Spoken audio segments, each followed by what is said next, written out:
Lo solstici d'estiu è il fenomeno solare tutto un figaro important per les hommes perché sono legati alla vita, all'energia e a sa buona gestione.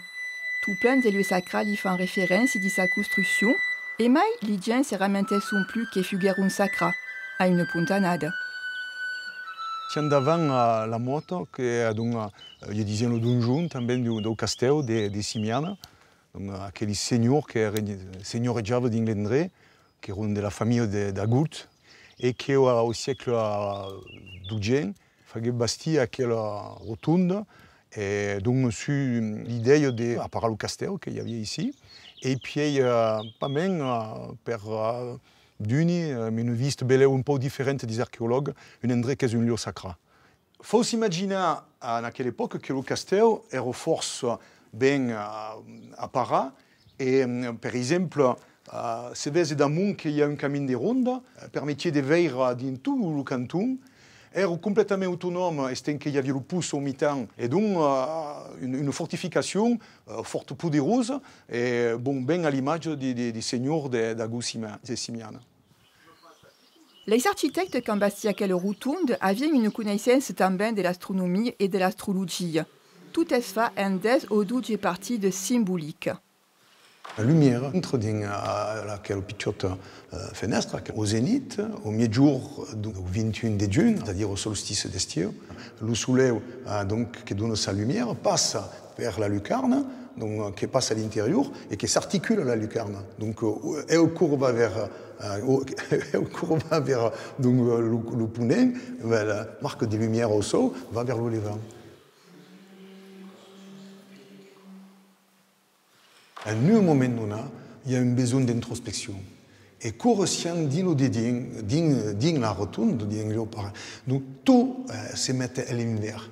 C'est-à-dire, par exemple, ici, le soleil va de l'Occident à l'Orient.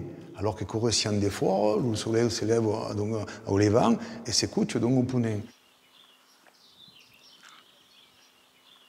La reconnaissance de la symbolique du soleil de l'enseignement antique qui remonte jusqu'à l'Égypte et bien plus loin, donc passe par le fait que l'énergie solaire trémude les énergies de la Terre et les gens qui y vivent sur. Donc c'est le moment où monte l'humanité pour prendre toutes les énergies de l'univers pour se renforcer et surtout pour se rapprocher de ce qui représente le soleil, c'est-à-dire le Dieu créateur.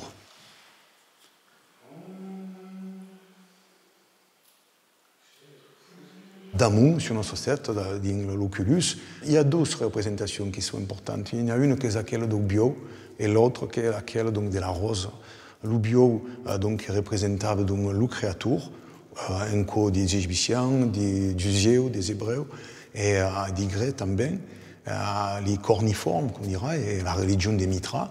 Et secondement, la rose mystique, qui rappelle donc la symbolique de Ostermayer. Et donc, c'est la symbolique d'une créature qui va donner la première semence et la représentation de laquelle qui va la recevoir, qui est le symbolique de la Vierge en code chrétien.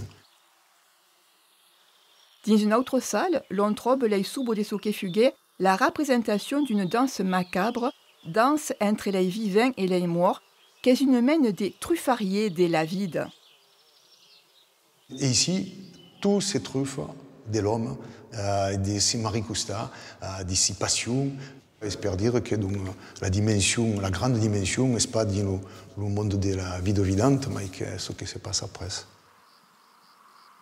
Toutes les lieux sacrés sont bâtis sur un endroit qui a une configuration tellurique spécifique. Est le cas des pyramides d'Égypte, des temples de la Grèce antique, des nostres cathédrales, églises et capelles. L'image tellurique, c'est trois bons à médaillines comme une pendule ou des baguettes comme aquelles des sorciers. Les lieux importants sont plus souvent sur des maillots or. Et donc, pour marquer un second point, donc, mettre mes intentions sur laquelle ligne or, qui commence ici, la baguette commence à dépléguer. Et donc, il la marque MLP. Ici, vous demandez à Magali si vous venez se mettre en place sur la première marque, qui fait donc le jalon, tout est douce, faisant le jalon, aquel alignement montre que donc, la rotonde donc, est bien à peu près centrée sur aquella ligne de réseau or que présidava donc, à temps passat Ilio Sacra.